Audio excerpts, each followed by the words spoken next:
بسم اللہ الرحمن الرحیم۔ السلام علیکم ڈیئر اسٹوڈنٹ، ہمارا آج کا ٹاپک ہے نظم شکوہ کا دوسرا مسدس بند۔ اس کی ہم آج تشریح کریں گے۔ ہم سے پہلے تھا عجب تیرے جہاں کا منظر، کہیں مسجود تھے پتھر کہیں معبود شجر، خوگر پیکرے محسوس تھی انسان کی نظر، مانتا پھر کوئی اندیکھے خدا کو کیوں کر، تجھ کو معلوم ہے لیتا تھا کوئی نام تیرا، قوت بازوئے مسلم نے کیا کام تیرا۔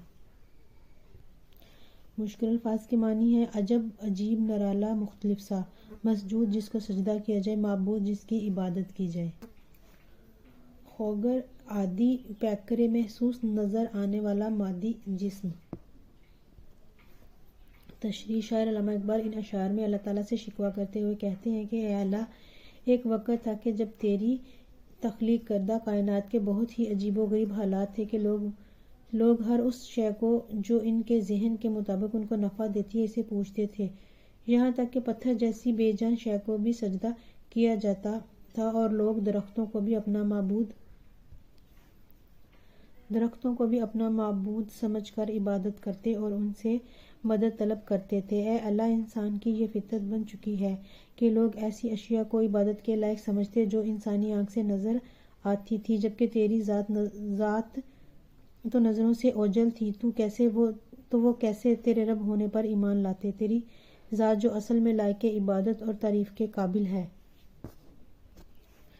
لیکن تیری ذات مبارکہ نظر نہیں آتی، تو تیری عبادت کرنا ان کی عادت سے برعکس بات تھی۔